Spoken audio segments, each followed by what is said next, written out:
May lumapit na ba sa inyo at sinabing, "Hello ma'am, hello sir. Nako, may magandang investment po kami para sa iyo. Nakabarong, naka-Amerikana, naka-briefcase, nakangiti." Pero ang tanong, legit ba? Oh, ito ingat lang ha. Hindi porket presentable, totoo na agad ang intensyon. Hi there, this is Shinkitan, your pambansang wealth coach. Alam nyo kung may bala kayong kumuha ng mga insurance, mag-invest, okay, stop muna. O, pag-usapan muna natin paano natin malalaman kung legitimate ba itong makausap natin o hindi. Bibigyan ko kayo ng 3 signs na pwede nyo pagkatiwalaan itong kausap nyo. Number 1 sign na mga financial advisor, may lisensya. O, yes. O, kailangan pakita muna. Para kang pulis. O, pakita nga ng lisensya.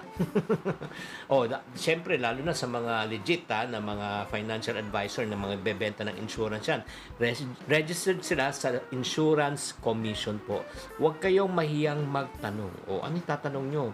Pwede bang pakita muna ng lisensya mo? License number mo, ID mo bago ka mag-offer. Kung bigla na lang umiiwas o nagpapalusot, nako, red flag po yan. Sign number 2 na legit ang iyong kausap na financial advisor. Marunong sila magtanong bago magbenta. Ang totoong advisor, hindi po siya. Nagtatanong muna, anong financial goals mo? Meron ka bang ipon? May emergency fund ka na ba? Anong budget mo? Para itatabi mo para sa savings and investment mo. Pero kung bentahan lang at sabihin sa'yo, kikita ka na wala kang gagawin, ay sus, tako malamang, komisyon lang ang habol, hindi future mo. Pangatlong sign na legit pong kausap niyong financial advisor, may track record at testimonials. No?